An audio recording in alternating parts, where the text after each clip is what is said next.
चाणक्य ने कहा था कि व्यक्ति को कभी भी सारा धन खर्च नहीं करना चाहिए, क्योंकि बुरा वक्त कभी भी आ सकता है। ऐसे समय में आपके द्वारा बचाया गया संचित धन ही आपकी मदद करता है। जो व्यक्ति धन संचित करने में विश्वास रखते हैं वो कभी भी असफल नहीं होते। लेकिन अब ये धारणा बदल गई है।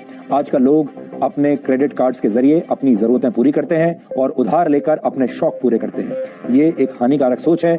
आपको इसे तुरंत बदलना होगा।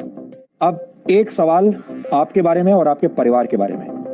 आपने अक्सर लोगों को यह कहते हुए सुना होगा कि फ्यूचर का ज्यादा टेंशन नहीं लेना चाहिए, यानी भविष्य के बारे में तनाव नहीं लेना चाहिए, जो होगा देखा जाएगा। लेकिन ये एक तरह की बहुत लापरवाह सोच है जिसका असर आपके आने वाले कल पर पड़ता है। ये बड़ी अजीब सी बात है कि हमारे देश में लोग छुट्टियां मनाने की जबरदस्त प्लानिंग करते हैं, इंटरनेट पर हॉलिडे पैकेजेस सर्च करते हैं। लोग ये भी प्लान करते हैं कि ऐसी कंपनी का मोबाइल खरीदा जाए जिसमें नए जमाने के फीचर्स हों, वो लंबे समय तक चले और सस्ता भी हो। डिनर कहां करना है, कौन सी कार खरीदनी है, मकान कहां पर खरीदना है, इस सब के बारे में लोग गहरी रिसर्च करते हैं।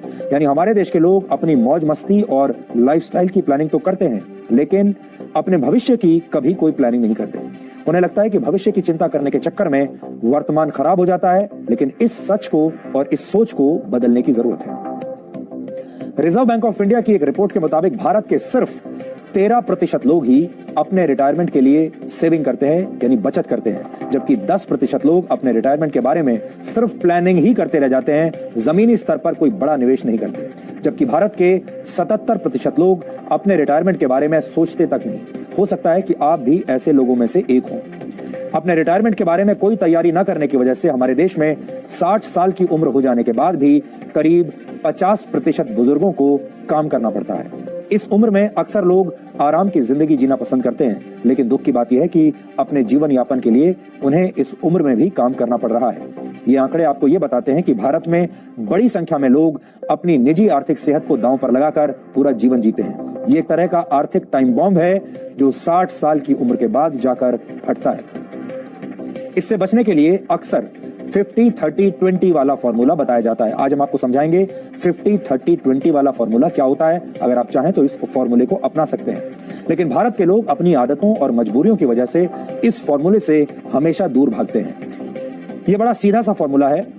टैक्स चुकाने के बाद अपनी कमाई का 50% हिस्सा अपनी जरूरतों पर खर्च कीजिए। इसके बाद 30% हिस्सा अपनी इच्छाओं पर खर्च कीजिए और बाकी का 20% हिस्सा अपनी सेविंग्स में लगाइए, यानी बचत कीजिए। ऐसा करने से आप अपना भविष्य सुरक्षित रख सकते हैं और आने वाले दिनों को अच्छे दिन बना सकते हैं। लेकिन हमारे देश में नौकरी करने वाले लोगों को लगता है कि अभी इतने आगे तक सोचना क्यों है, 4 दिन जिंदगी है, पूरी मौज मस्ती के साथ जीनी चाहिए। कुछ लोगों का यह तर्क भी होता है कि महंगाई के जमाने में बैंक की ईएमआई चुकाने और परिवार की जरूरतें पूरी करने के बाद इतना पैसा बचता ही नहीं कि रिटायरमेंट के बाद वाली सेविंग के बारे में सोचा जाए। वैसे हमारे देश में ज्यादातर लोग अपनी कमाई का बड़ा हिस्सा अपने बच्चों की पढ़ाई और उनकी शादी में खर्च कर देते हैं। उसके बाद वो इन्हीं बच्चों पर निर्भर हो जाते हैं। ये एक ऐसा सामाजिक बंधन है जो कई पीढ़ियों को अपनी गिरफ्त में ले चुका है, ले लेता है। नेशनल सैंपल सर्वे ऑफिस की एक रिपोर्ट के मुताबिक भारत के ग्रामीण इलाकों में रहने वाले 60 साल की उम्र से ज्यादा के 73% लोग अपने बच्चों पर निर्भर हैं, जबकि शहरी क्षेत्रों में करीब 68% बुजुर्ग अपने बच्चों पर निर्भर हैं। भारत की सबसे बड़ी समस्या यह है कि यहाँ की 80% आबादी गैर संगठित क्षेत्रों में काम करती है। इन क्षेत्रों को पेंशन स्कीम के तहत वर्ष 2015 में अटल पेंशन योजना के अंतर्गत कवर किया गया था। ये पेंशन योजना तैयार की गई थी। इस पेंशन योजना के तहत बुजुर्गों को हर महीने 1000 से 5000 रुपए दिए जाएंगे। ये एक अच्छा प्रयास तो है, लेकिन आज के दौर में इस रकम से सम्मान पूर्वक जीवन जीना असंभव है। हमने नहीं सिक्योर किया क्योंकि हमारा फ्यूचर प्लान तो हमारे बच्चे थे। लाइबिलिटीज इतनी ज्यादा होती है, सोर्स ऑफ इनकम कम होता है और पॉसिबिलिटीज नहीं है जॉब्स की, और तो इस वजह से लोग अपना प्रेजेंट पहले सिक्योर करें, बाद में फ्यूचर देखेंगे। आज में जीने पर यकीन रखने वाले भारतीय अपने भविष्य को मुश्किल में डाल रहे हैं। इसके पीछे लोगों की अपनी दलील भी है, या ये कहें कि भविष्य पर फोकस न करने के 1000 बहाने हैं। लेकिन इस बात को समझने की जरूरत है कि आपकी दलील और तर्कों से भविष्य को सुरक्षित नहीं किया जा सकता। अपने बेहतर भविष्य के लिए आपको बचत करनी ही पड़ेगी, वरना आपकी ये लापरवाह सोच आने वाले कल पर बहुत भारी पड़ेगी। मौजूदा दौर में भारत के 60 वर्ष की उम्र के बुजुर्ग अपनी जिंदगी को जीने के लिए आज भी काम कर रहे हैं। RBI's report, RBI's household financial savings report, only about 24%, 24% population actually lays emphasis on planning for retirement. इसका मतलब है कि a large part, almost 76%, actually does not even plan for retirement. महंगाई के जमाने में बैंकों की किश्त भरते हुए परिवार का खर्च चलाना भले ही मुश्किल काम हो, इसके बावजूद ऐसे लोगों की संख्या भी बहुत है जो अपने भविष्य के बारे में ज्यादा सोचते ही नहीं। इसके अलावा भारत में आज भी लोग अपने बच्चों को अपना इन्वेस्टमेंट प्लान मानकर पूरी कमाई उनके भविष्य के लिए खर्च कर देते हैं। ये वो लोग हैं जिन्होंने वक्त रहते फ्यूचर को नजरअंदाज किया और जब वही फ्यूचर प्रेजेंट बनकर सामने आ गया तो बेबस हो गए और अब गुजारे के लिए बूढ़ी हड्डियों को काम करना पड़ रहा है। कौन रहेगा ये?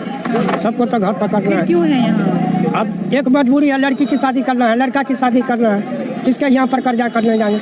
मकान बनाया है, उस समय कर्जा जो हुआ था कर्जा तो सधाने करेंगे ना। ये दिल्ली में रहने वाले अमरनाथ यादव हैं। 67 साल की उम्र में आज भी काम करते हैं। इस उम्र में अक्सर लोग आराम की जिंदगी की उम्मीद करते हैं, लेकिन अमरनाथ अपने भविष्य के लिए कुछ प्लान नहीं कर पाए। अपने बेटे को ही अपना इन्वेस्टमेंट मानकर जो कुछ जमा पूंजी थी वो उसकी पढ़ाई और शादी पर खर्च कर दी। लेकिन अब बेटे की इतनी कमाई ही नहीं है कि वो पूरे परिवार का गुजारा चला सके, इसीलिए अमरनाथ को भी इस उम्र में भी काम करना पड़ रहा है। हालांकि सरकार की तरफ से 2500 रुपए की वृद्धावस्था पेंशन मिलती है, लेकिन उससे गुजारा नहीं चलता, इसीलिए ट्यूशन पढ़ाकर कुछ पैसे कमा लेते हैं।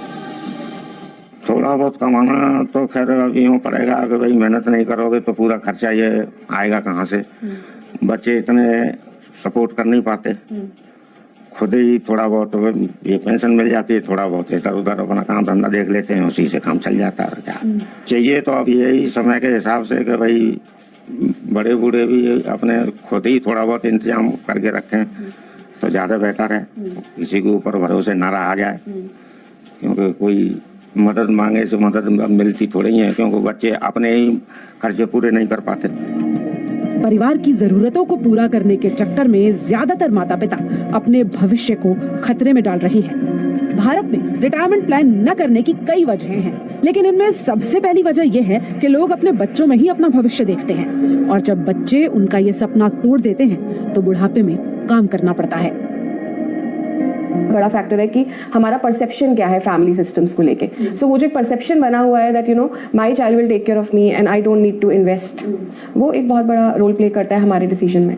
तो कहीं ना कहीं हम कलेक्टिव अप्रोच रखते हैं जिसमें हमें ये लगता है कि हम करें और हमारा पूरा का पूरा फैमिली उसको शेयर करे और हम उसे चला लेंगे। But then at the end of the day the joint system is converting into nuclear system, क्योंकि ये ट्रांजिशन फेज है एंड लोग अपनी जो उनकी पुरानी एक सोच चली आ रही है वो उसके हिसाब से प्लान करते हैं या डिसीजंस लेते हैं। सो परसेप्शन का बहुत सिग्निफिकेंट रोल है हमारे इन्वेस्टमेंट डिसीजंस में। वर्तमान समय में भारत के लोगों का बुढ़ापा चिंता में डूबा हुआ है, तो युवाओं को अपने भविष्य की कोई विशेष चिंता नहीं है। इसीलिए जरूरी है कि आज में जिया तो जाए, लेकिन आज के साथ साथ अपने आने वाले कल को सुरक्षित करना भी आप ही की जिम्मेदारी है। नई उमंग है, हम नई उमंग है, सेवा में तैयार हम रहे, नई सीख से बेहतर हम बने, हम